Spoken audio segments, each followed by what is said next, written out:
start with a short briefing to explain to you how it's going to work. First of all, my name is Leah Dupuy. I'm from MDBC and I'm a communications executive. And welcome here today. Good afternoon. So, welcome to the long-awaited MISA Day program event. After a long preparation, we are finally here today to do the last pitches. So during the session, we will start off with the outstanding Malaysian investor in the Netherlands. The presentations will be 5-minute pitches, which we're going to keep through a timer. My colleague here is going to sit in front and they're going to show you when you have 2 minutes left, 1 minute left, and 30 seconds left. When you go over the 5 minutes, we're going to ring the bell, and this will just be a sign that you need to round off your presentation because we're trying to keep a tight schedule. So moving on, I have a quick reminder. After the pitches, we're going to have a 6 minutes Q&A. So we'll start with the judges. They will ask you questions, and if we have time left, we're going to go forward with questions from the audience, where my colleague is going to bring you a microphone. The presentations, in order to not interrupt any presentations, we ask you to put your phone on silent or on off, just in order to give them the older concentration. And as you see on the sign, there's no eating or drinking allowed in the room, so please be aware. So this is a hybrid event. We have online, we have some judges and some participants, as well as audience. And we have, of course, here the participants and the judges. So to round this off, I want to wish you all the participants good luck on the presentation and the pitches, and enjoy the pitches, everyone. Thank you. Will we be getting a laser pointer? Leah?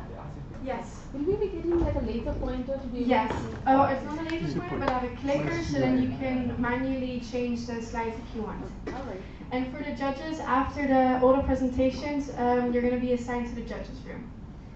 So to start off, we're going to start with Basis Bay.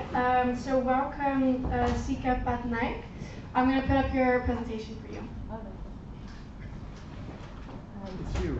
Yes, it's me. Good luck.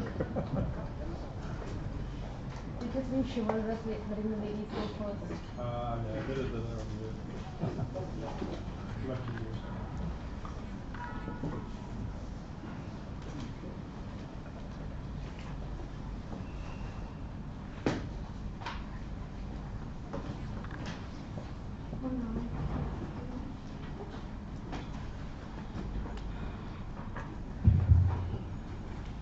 Hi everyone, I'm Shikha, I'm from Basis Bay, and I'm from India, so my challenge will be to last for 5 minutes because we speak really fast. Alright, so are we ready to get started? This second. Which one do you use? This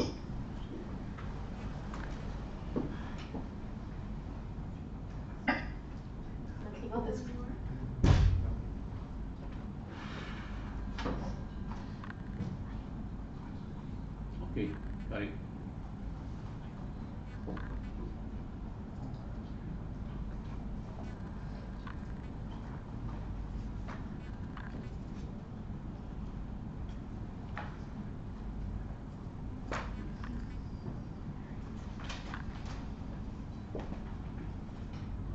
Alright, let's get started. A brief overview about Basis Bay. We are a premium IT infrastructure company headquartered here in Malaysia. We have a presence in 22 countries across 50 locations. We have regional offices in the region, Southeast Asia, and also in Europe, including the Netherlands. And we're very proud to have maintained a 0% client attrition rate. We've never had a client leave us because of non-compliance of SLAs. And we specialize in green data centers and private sustainable clouds for enterprises. A little bit more about that in a second. I won't get too technical with this, but we do provide private sustainable clouds for enterprises. You would have heard cloud service providers like Google, Amazon, Microsoft Azure, who provide cloud in the Windows and Linux segment, but we do private cloud for very niche operating systems like IBM, ZOS, iOS, and other Unix platforms. That is our space. We do cloud in that space. It's really niche. And as far as we know, we are the first ones in the world to be able to provide this. Just a snapshot of some of the awards we've won. I think we won this award, this category in 2011. We're participating again after a break. We're very proud to have the tagline Leading Clean IT. Sustainability is something that's embedded in our culture since our inception in 1996. The founder had the foresight that sustainability is going to be really important in the data center industry because it's a very power consuming industry. Globally, it consumes about 1 to 2% of energy worldwide. So we've always been focused on green IT, and in the last 2 years, we've taken green IT to the next level. We call it clean IT, and we also make it very clear what is our stance on governance and anti-corruption. You'll have to excuse me, I'm still recovering from flu, so I sound a little clammy. So a little bit about the clean IT, we've divided into ESG, like in the environment front. What we do is we build green data centers. The building themselves have this orientation and effective use of resources, waste management that make it green. Then smart procurement, we provide third-party maintenance services to companies globally, and we have a really wide network of suppliers which enable us to procure the parts required by clients more locally, so that reduces their and our carbon footprint. We also extend the product life cycle of premium IT infrastructure equipment like servers. When principal providers like IBM or HP or Dell, they start providing support for their own products, we step in and extend the life cycle, and hence again we reduce the carbon footprint in the entire supply chain. We also do IT infrastructure optimization, which is we advocate for cloud computing. That also reduces global carbon footprint, and we embrace green IT enterprise practices enterprise-wide. Just a snapshot of some of the social initiatives we've taken. We've done a lot over the last 26 years, and for most of these years we've done it very quietly. We do not publicize it, but just some of the things we've done, like support families during COVID, we support disenfranchised minorities, give them supplements in terms of education, provide laptops and mobile phones. We also had a tie-up with WWF, where we work for conservation of pygmy elephants in the Borneo. A snapshot of a lot of other things that we do. We have a very strong policy against anti-corruption. We do not participate in any deals that require any sort of bribery. We do not engage with prospective clients who might want us to bribe them, or we do not participate with vendors or even employees. Our journey in green energy goes long back with the Netherlands. A director of finance and compliance in the Netherlands. We get interns from the Netherlands. Just a couple of minutes for our upcoming projects. We're building a new data center here in Cyberjaya, which is going to be one of the world's most sustainable and secure data centers, and its benefits will be, it'll help Dutch enterprises expand their operations here in APAC and also meet their sustainability goals. And we're also doing something called the Saraswati English Language Challenge, where we're going to help Indian B40 kids learn and speak English. And the benefits of that is global. It's going to open global opportunities for them, and including Netherlands. It can foster better cross-cultural relationships, improve bilateral relationships, give these kids chance for education and employment in the Netherlands. So to conclude, why, here we are, it's fine. Okay, just to conclude, why basis pay for MISA, we've done this before. We're very committed to ESG in our operations, in our CSR, and we have the ability to provide sustainable premium IT infrastructure to Dutch companies. Thank you.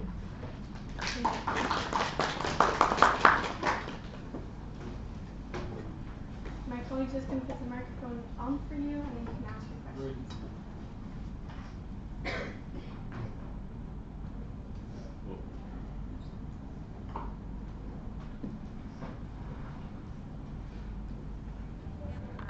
Yes, hello, thank you very much. Thank you very much for your presentation. Two brief questions, if I may. You, as a foreign investor in the Netherlands, you highlighted some of the pluses. What are the challenges that you face as foreign investor in the Netherlands? Is there anything that you would like to see different, or where you have difficulty with? And the second question is on responsible business conduct. And you say in your written submission that you conduct due diligence to identify this as potential risk in the supply chain of all sorts, and that you continuously monitor and audit suppliers to ensure compliance with RBC policies. Can you expand a little bit on that and how you do that? Thank you. Sure.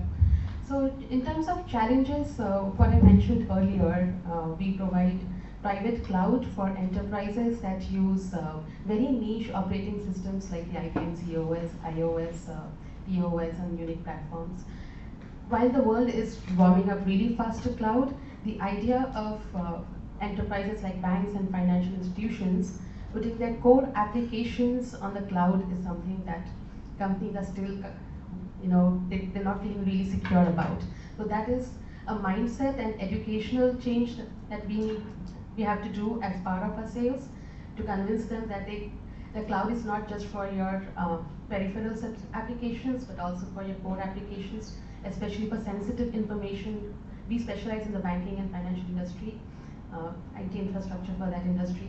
So that is a challenge that we face everywhere, because we're probably the world's first to be able to do that. But it's coming along now. We have few major banks in the region already who've signed up for that. Regarding the due diligence we do regarding supply chain, like I said, we are very focused on smart procurement. We are members, for a third-party maintenance, we are members of global associations that enable us to source parts, IT equipment parts that is required by our clients, more regionally instead of long distance travel and transport of equipment. So as part of these organizations, we do maintain this diligence of procuring these parts in a safe and as sustainably as possible to reduce the carbon footprint. So that is our focus in terms of the supply chain. Thank you very much. Fantastic presentation, and also your example how you create a business through sustainability, because that's in your tagline in providing green IT as well. Because you're building green data centers, just to understand that scope 3 is actually a very important part, should be a very important part in your journey, especially considering that since you're building up these data centers, you will be having access to a lot of suppliers. You're talking about smart procurement already, but how do you influence your suppliers? How is that factor in selecting the suppliers? How are you analyzing your scope 3 emissions? For an example, if you have specific on greenhouse gases, and likewise, what are the initiatives you do with your suppliers? How to bring your overall impact down?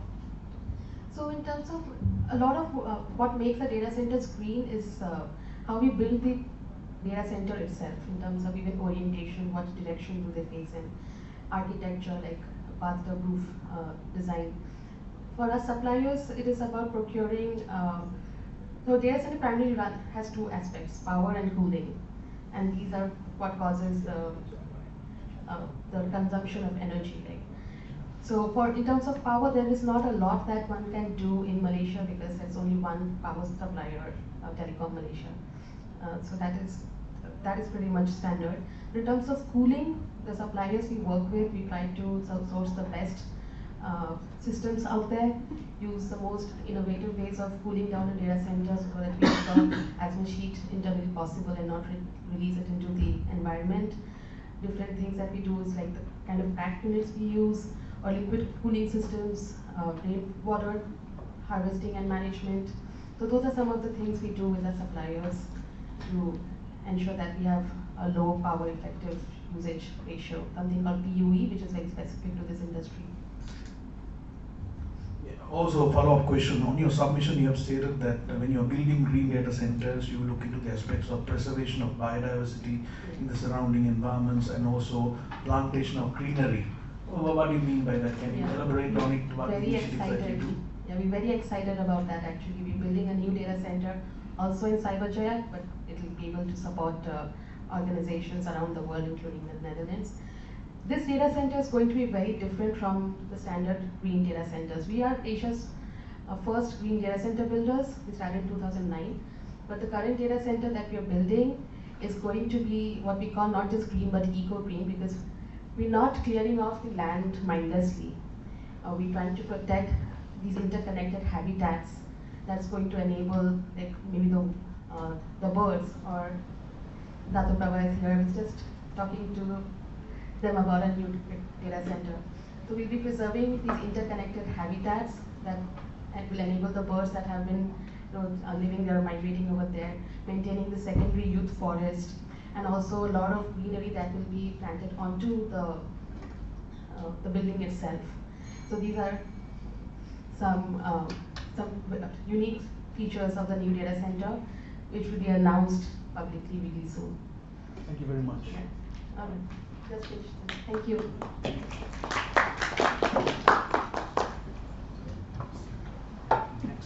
So thank you so much, Sika. Now I'd like to ask from Cornerstone Equity Group for Jonathan Benjamin to come to the floor. Thank you.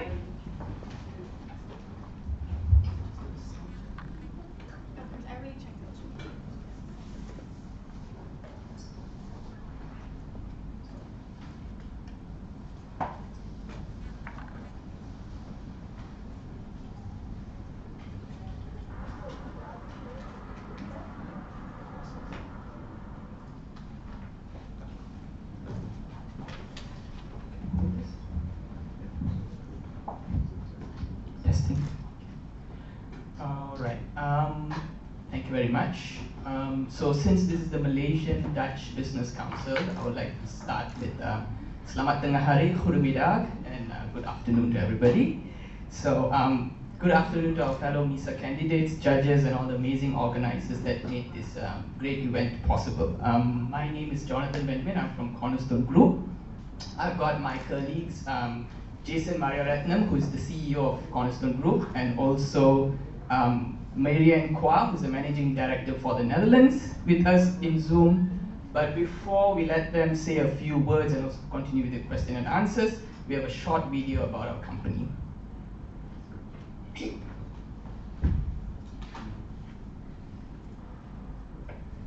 Hi, I'm Jason, and I'm the CEO of Cornerstone Group. And with me is Marianne, the Managing Director of the Netherlands. We are an international project management company based in the Netherlands, in Malaysia, and in the USA. We are really happy that we've been shortlisted as an outstanding Malaysian investor in the Netherlands, and we're super excited to tell you a little bit about ourselves. So we went back to the drawing board to ask ourselves the question, why do we think we deserve this award? And it really boils down to a few major points. One is we're putting Malaysia on the map. We think Malaysia is not supposed to be referred to as a country above Singapore or below Thailand. We think Malaysia should be able to stand on its own feet. And we believe that we're doing that by actively promoting ourselves as a Malaysian organization with a big footprint in the Netherlands. We are actively investing in the Dutch economy, particularly the Halimamir region. And we're one of the few Malaysian SMEs that is able to work with a minimum budget, fully funded by our shareholders, to develop a meaningful organization in the Netherlands. We're hiring local people, which is great because we can utilize amazing talent that we have here in the Netherlands. We're also hiring Malaysians that wish to gain work experience from abroad and give our Dutch employees also the opportunity to go to Malaysia. We've got all kinds of interesting programs that allow that. We've found the perfect combination of merging two awesome cultures together. As you have probably seen, we love our bicycles and we have embodied Dutch culture into our organization. So all of our staff either come by public transport or by bike, and we love that because we're playing a role in reducing our carbon footprint. We're showing other organizations what they can do to reduce their carbon footprint around the world. We're also big on making sure that we give everyone an equal chance. In fact, about 70% of Cornerstone staff are female, and a big chunk of that consists of moms that have left the workforce because they've had kids and they've decided to return. We give them plenty of opportunity to find and grow their career in our organization, and we are super proud of that.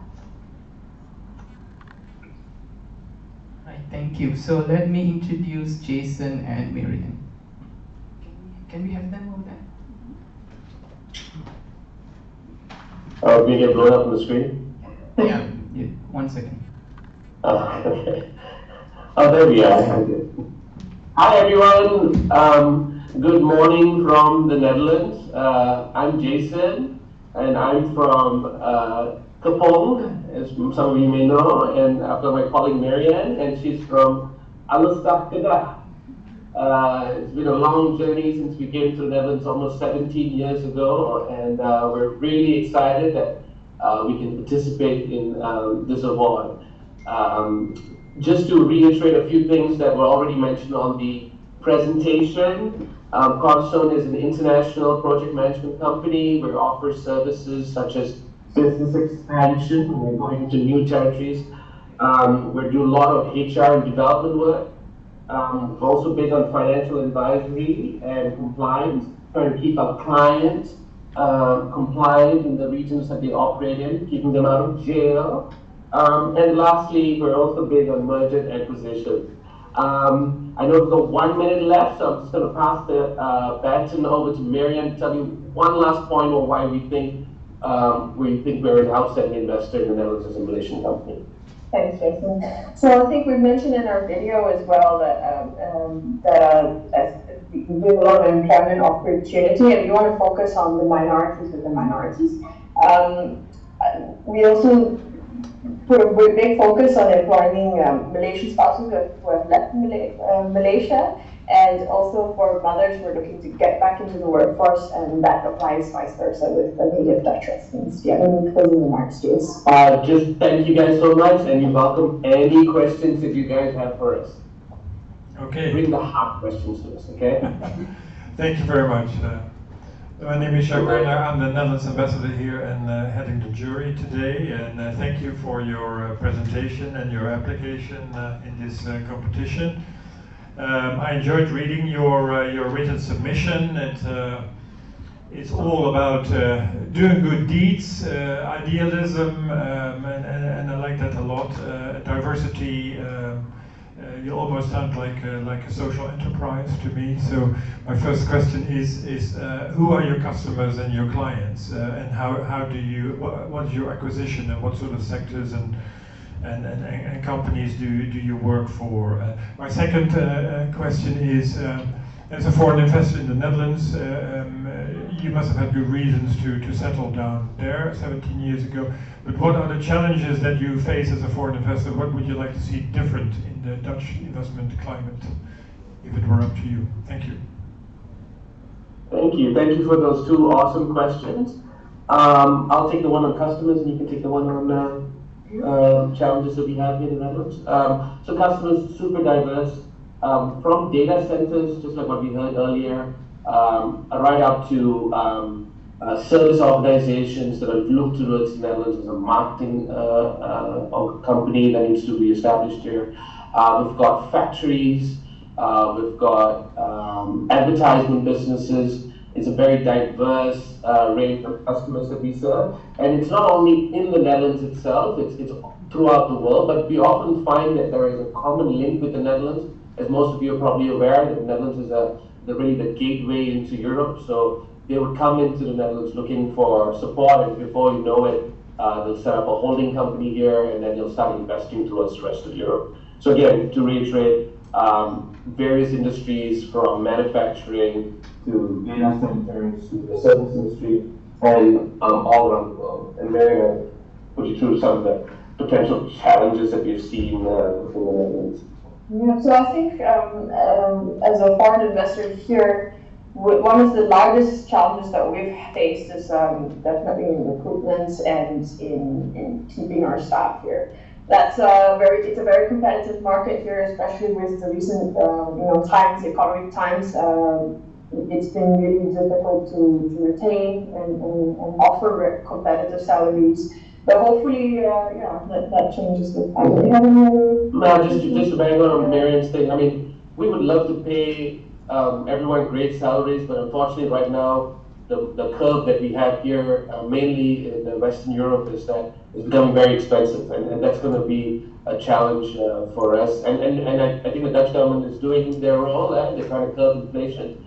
But I think we're about 2 years away before we really see that ramp down towards normal salaries and normal compensation scheme. Supun Nigamuni from Control Union. Jason, Marian, just to understand your product offerings, because you're mainly looking into the compliance market to ensuring that your clients and then likewise are meeting certain set of standards, their risks are mitigated, and likewise, how is your products being designed to improve the ESG related impacts of your clients and the broad ecosystem? That's number one. And in your submission, I read a very interesting CSR project, because one of the key issues is that the CSR projects, you just spend the money, okay, thank you, bye-bye, okay, so then you actually move on to the next one. But I see a very classic example in your project that you have actually done a bit of a hand-holding and basically walked through for several years, try to see whether this project really actually makes an impact. I would like to understand from you on both the parts, on the products, how it's been designed, and how the CSR long-term continuity is important in the journey of ESG and sustainability.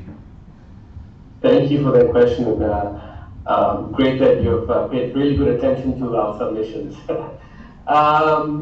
I'll take the first one on ESG, and then Marian, you can tell the judges a little bit about our chicken coops in Sri Lanka. As for the first one, ESG, so there's two parts of the ESG equation. One is the actual work itself and what you're doing for the organization and all that, and the other side is the regulatory part of ESG, which this needs to translate into financial statements. Now, in financial statements, IFRS has already adopted disclosures that multinationals and also mid-sized businesses have to include in their financial statements for ESG, and what we do there is we provide advisory on how you should present the information on financial statements, which is a legal requirement according to IFRS, which is being implemented. So our role is more towards making sure the client itself stays compliant. So we test how they present the information. We develop a strategy on how to include it into the financial statements, and eventually, when it comes to presenting it to their boards, we are also involved there, holding our clients' hands to be able to explain to the world what they're doing with ESG. I'll pass it to Marian to take us all the way to Sri Lanka.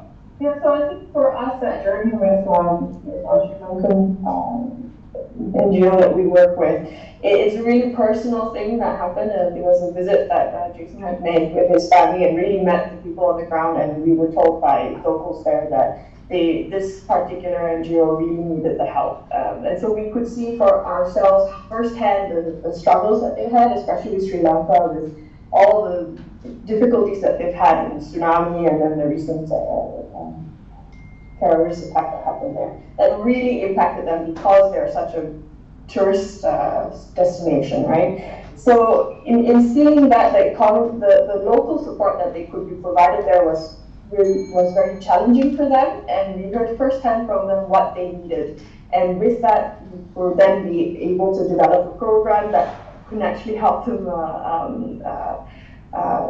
get off and make real change in nutrition, in the schools and education that was necessary for the NGO.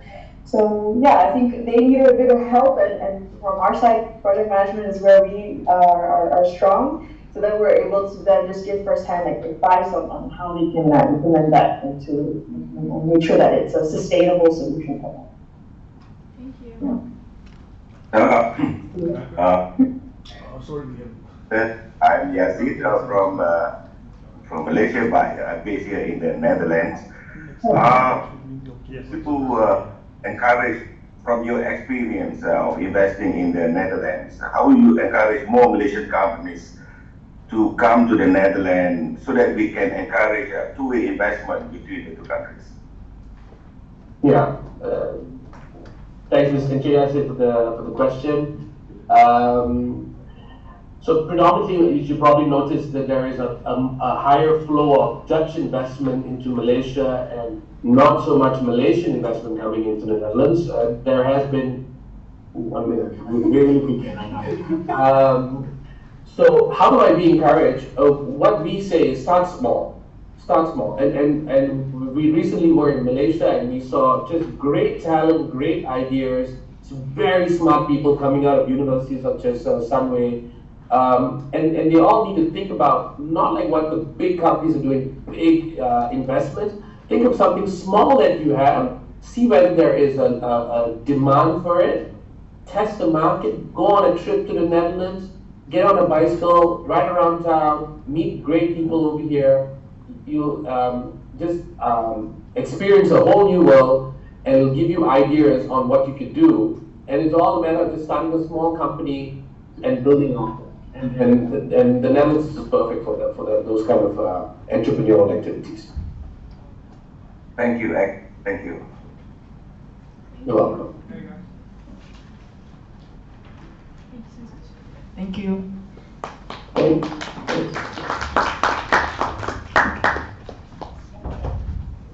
Thank you so much. Now I would like to ask Kuala Lumpur, Kepong, Adrian Tan to come to the floor. I'll start up your presentation.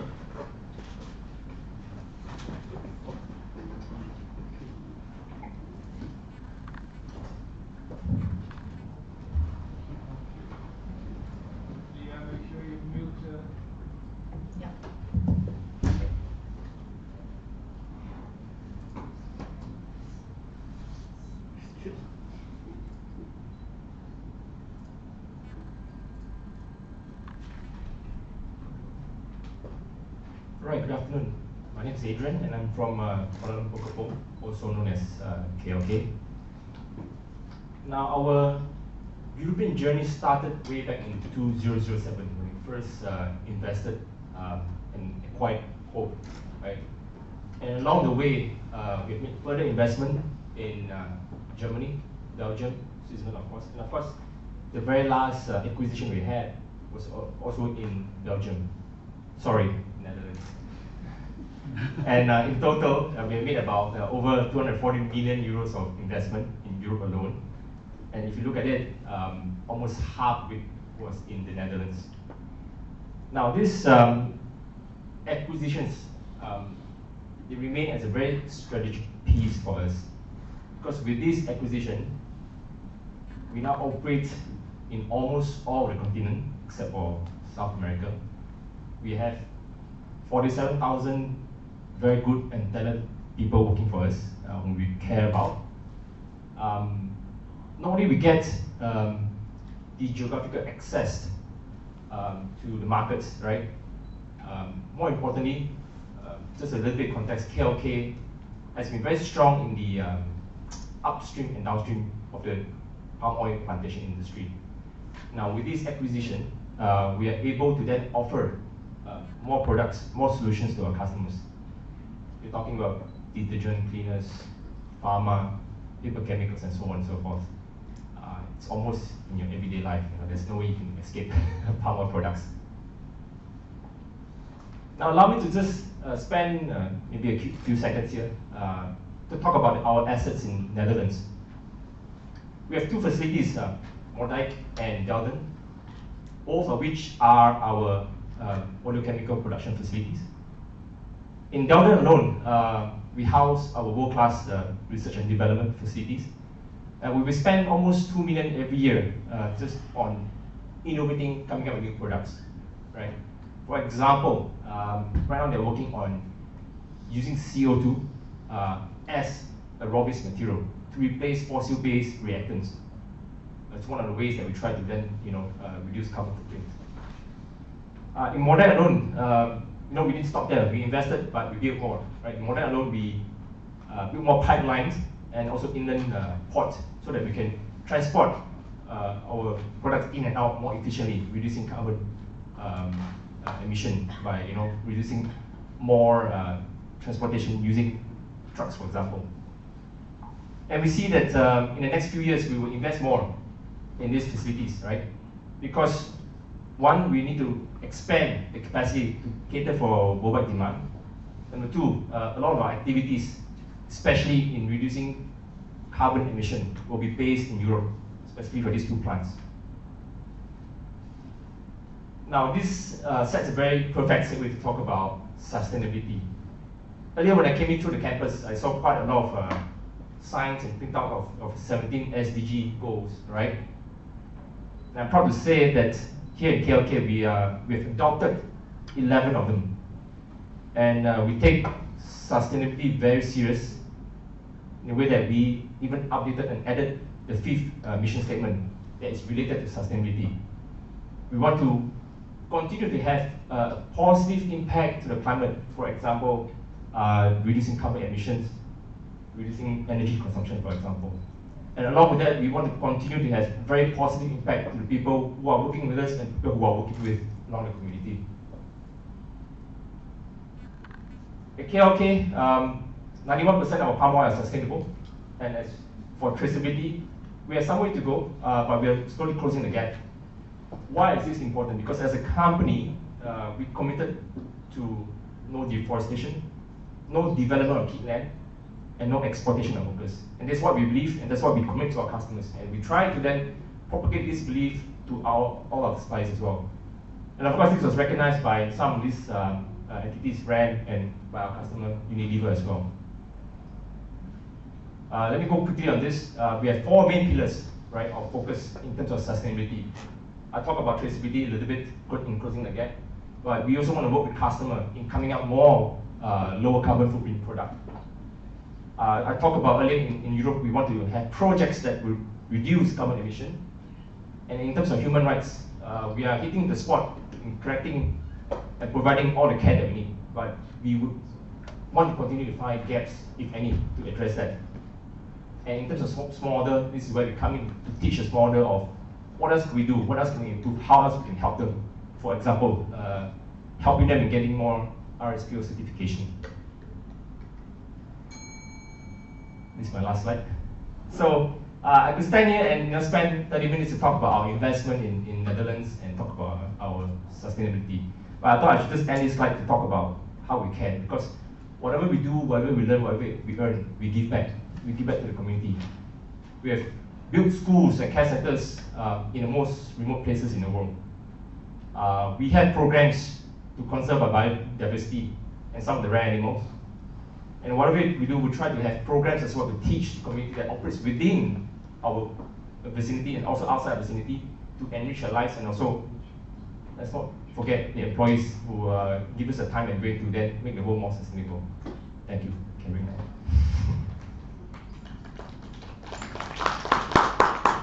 I take any questions, just don't ask me, I should go through the screen. Yes, Dr. Yazid in The Hague, because we'd like to hear you first now in this round. Yeah. Are you there? My dear friend, are you there? Can you hear me? Unmute your microphone.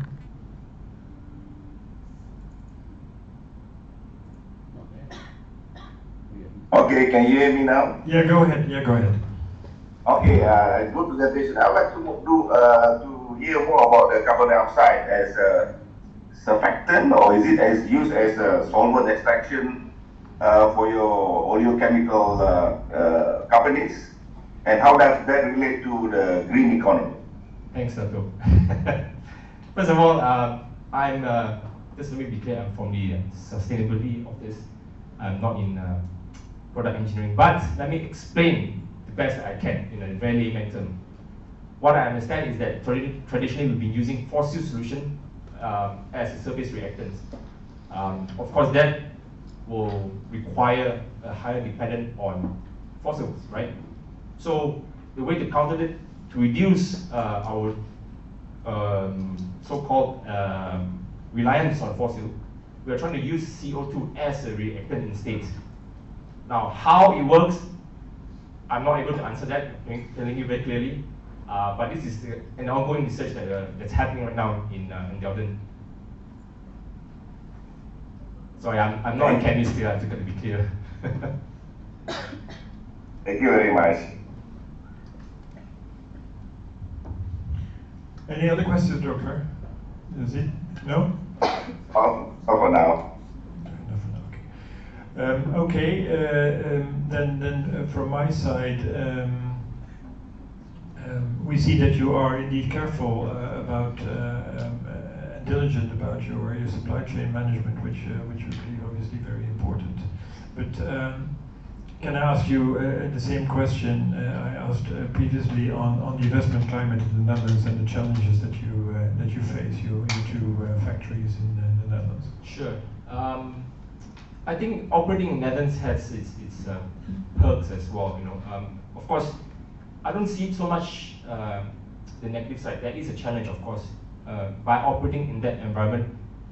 Like it or not, you have to fulfill the EU requirement. In this case, we're talking about, for example, the EUDR requirement, the reduction of 30% of carbon emission by 2030, right? And of course, that poses quite a lot of pressure on us to fulfill some of these demands. But it's not the end of the tunnel, right? Because by doing so, for example, in hoping that we are going to implement some of the projects to reduce carbon emission in Europe, the lessons learned there, we're hoping that we can bring it back and propagate it to the rest of our oleochemical plants, be it in China, Malaysia, or in Indonesia. Now, the confidence remains high because, like I mentioned earlier, we do have plans to invest and increase the capacity in Netherlands, because that's purely the gateway to the world. So we will be doing that in the next few years. Adrian, great presentation.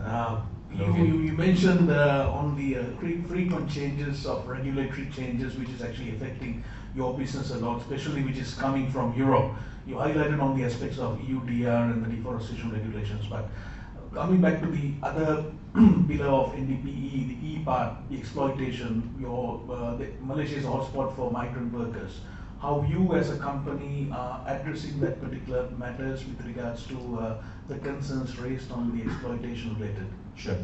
Earlier I mentioned the third pillar, which is human rights. Yeah. So this is related to that.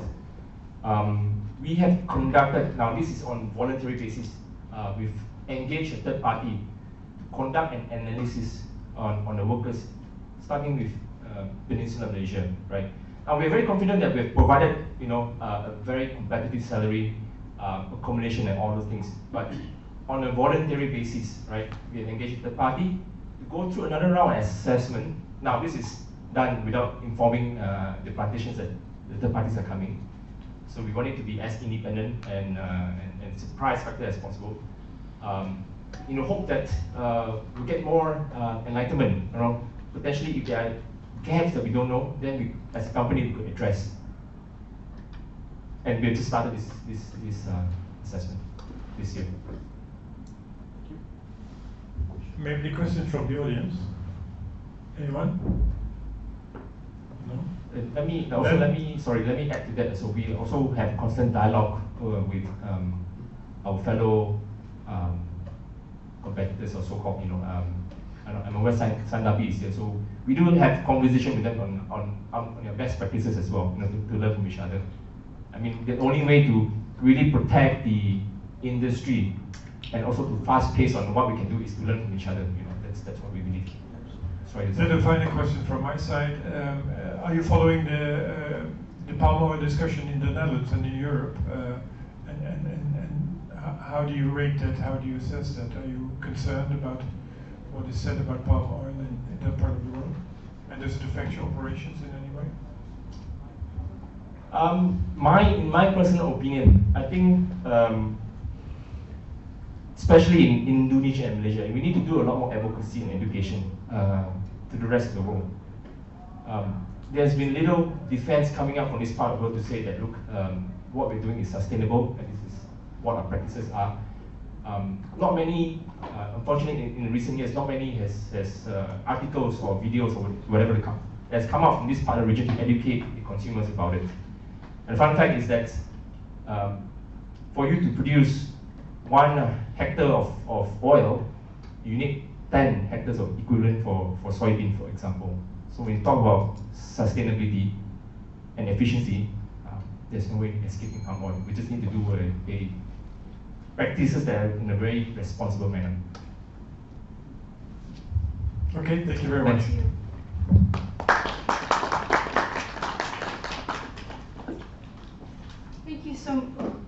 Thank you so much. Now I would like to ask Sime Darby Plantation, David was Appleton to come and present. I will set up your presentation.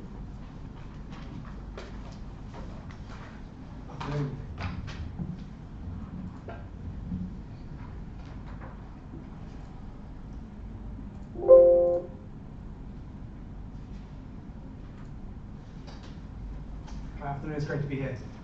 One of our 3 mission statements is innovating our products and supply chain to help our customers succeed.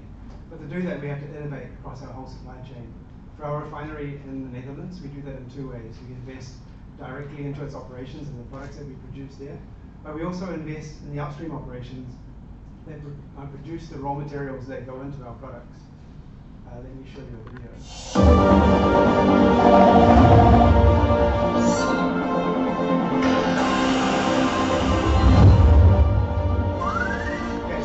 We're on the small earth together, so we have to really revolutionize.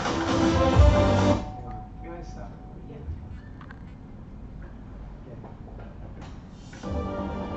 Cool. We're on this planet together, but we already have to revolutionize how agriculture works and make it sustainable.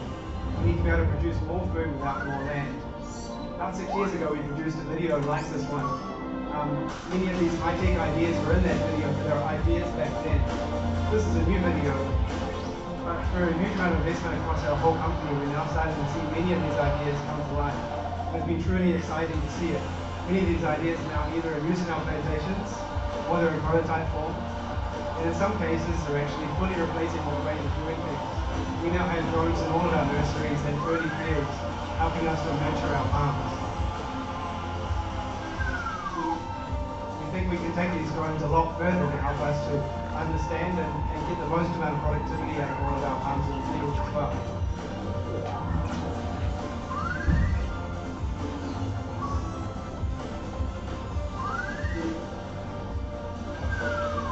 A few years ago, we developed and commercialized a technology called Genome Select.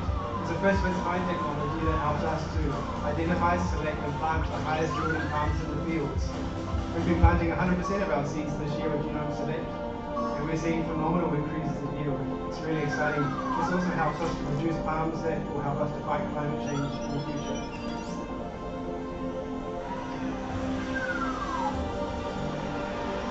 We now have machines that will help us to add fertilizer to the fields. In fact, add just the right amount of fertilizer to every farm individually.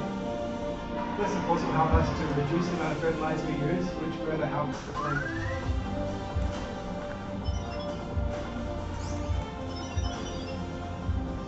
Perhaps in the end, all of these machines will actually help us to reduce the number of low-skilled, mundane, and potentially unsafe jobs in our plantations, and replace them with higher-skilled jobs, machine operators, machine engineers, maintenance engineers, AI programmers, and data analysts.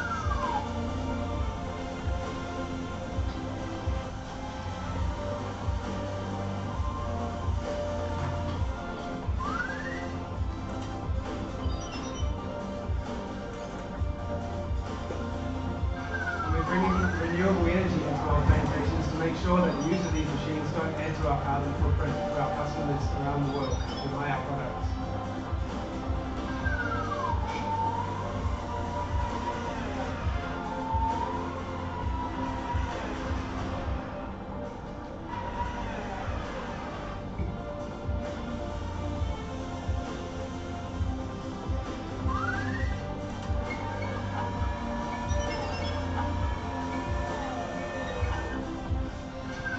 The hardest job in the plantation is to automate and mechanize this harvesting.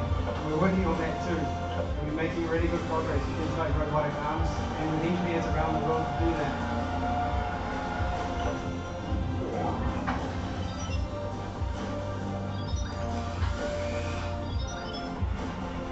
Centralizing all this data and even picking up loose fruit may seem like a simple job. But it takes a lot of people to do that. It's critically important to maximize our productivity as well as the quality of our products.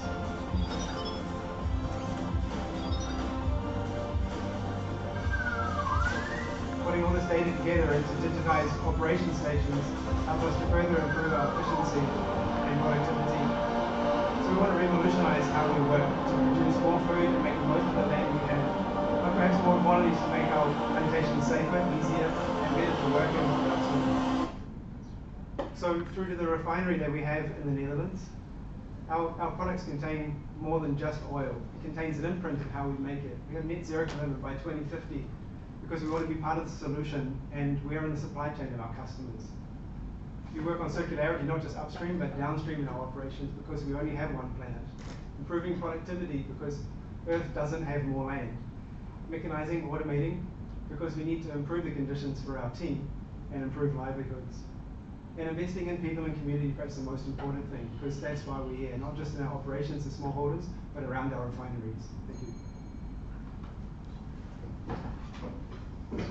Okay, thank you very much. And Dr. Yazid in The Hague, would you come in again? It went so well, the previous speaker. Why not do it again? Okay, thank you very much. I have two questions. One is on the issue of food security. Sime Darby being the huge agro-science or agriculture company in the world, is there any step being taken by Sime Darby to improve on the food security, especially in the developing world? That's my first question. And the second question is how do you handle the no palm oil movement in Europe at the moment, and also how you deal with the EU regulation on palm oil? Thank you. Okay, thanks. Well, food security could probably take up my 5 minutes, no problem, for questions on that one. It's obviously multifaceted, right? It's got to do with productivity today. It's got to do with looking at how we improve productivity in the future and mitigate things like climate change. Definitely we're going to have less land in the future. So I said produce more food with the same amount of land, in fact it's with less land, so improving productivity is key. Improving the safety of our food is important. As technologies we develop, we understand that there are certain molecules that get formed during processing that have to be removed, so we have to work out where these come into our operations and improve them to continually work on that. But generally, it's about yield, making the most of the land that we have, and investing in technologies that we might need in 10, 20, 30 years' time. In terms of the palm oil movement, I guess, and I think it's one of consistency. It's one of making sure that we lead the way when it comes to sustainability, and that these are not just words that we say, that we truly understand what we believe when it comes to that. We have a net zero commitment, as I said, by 2050, 50% by 2030. And we don't just say it, we actually know exactly how we're going to reduce down to that, at least most of it, to get to 2050. And it's just about doing it, basically. Interestingly, in the last probably 1 or 2 years, now you've started to see a changing where, very respected authors are coming out saying, actually, palm oil is not the worst thing for the world. And in fact, if we were to swap palm oil with something else, we would be in a much worse state than we are now. So it's a matter of making most of the land that we have. In terms of EU regulations, I mentioned about food safety. I think the other regulations around biodiesel and the like, it's just a matter of staying with it and rolling with punches, so to speak, and just believing in what you do and knowing it's not just for words or just for profit only. Thank you. Thank you. Supun, would you like to comment? Yeah. David, fantastic presentation. Couple of years back and until very recently, Sime Darby went through a bit of rough waters with the US CPP block. But you have actually done tremendously. You have looked into various aspects, and basically you have now been proven that the Malaysia and SDP especially is doing it right. I think for the interest of everybody, what was the lessons learned, what was the most crucial things that you learned through the process, and in terms of engagement, and likewise, what was things done specifically for the betterment of the entire industry as a whole? Thanks. Like the 7 stages of grief, it started with disbelief to start with, like, what is this ban when it first hit us? And it really was what went wrong, because we do believe in what we do. But we went to the ground, we got third-party people in, we had 1,200 people working for 2 years on this to really not leave any stone unturned, find out what really the issues were, and we managed to narrow them down. I mean, obviously things like better grievance mechanisms, education of our managers and the like, those kinds of things. But when we identified some of those core things like reimbursement of recruitment fees, we didn't know that when people show up to us that they're having to pay before they got to us from third party. So it's just a matter of taking it on chin and saying, well, the only way to fix this is just to make it right. So let's just make a decision and just pay everybody who's in our plantation today, but also have left in previous years. And just making it right, realizing that if you want to change something, you've got to go for a significant change. So from the top to the bottom of the company, it was just a non-stop job. Like I said, it involved a lot of people. Our yield and productivity took a hit last year, mainly because of labour shortages in Malaysia, because we needed to comply to the best standards and labour practices to make sure that there was no exploitation. So I think it's just about that belief, doubling down and paying the price that needs to be paid, I think, to create change. Okay, I'll take the last minute then. Two short questions. The film clearly said technology over jobs. What will this do to livelihoods, to the communities? I mean, how would you phrase the effects of it there in these in that environment? And secondly, how important are your operations in the Netherlands for Sime Darby, both in terms of research but also in terms of trade, import and export? Okay, so I guess very quickly, right? I think it's been seen over the world that when you automate, when you mechanize, you don't end up having less jobs, but the jobs change. These kind of changes don't come overnight normally, and we will see an upskilling. Now, in Malaysia, most of our workers in the plantation are foreign labour, they're imported labour from Indonesia. And if you think further down the future, that's not a sustainable job model to have. You're assuming that nations won't develop anywhere. So it's really just about developing it, and we can see now that we can pay the workers that we do employ a higher salary as a machine specialist rather than just picking up loose fruit, for example. We still need jobs in the plantation, but it's going to be different jobs. In terms of our operations in Netherlands, it's absolutely critical. It gives us that link to some of our biggest customers in the world in the Netherlands. I think when it comes to food safety, when it comes to environmental regulations, those are where the world is being led. We have our Chief Sustainability Officer for Sunway University based in the Netherlands. Our Chief Innovation Officer is also based in the Netherlands, even though they're Malaysian, but for very good reason. We can collaborate with organizations like MISA back in England for research projects on this, and we have a product development team there as well. So it's critical. Okay, thanks a lot. Thank you.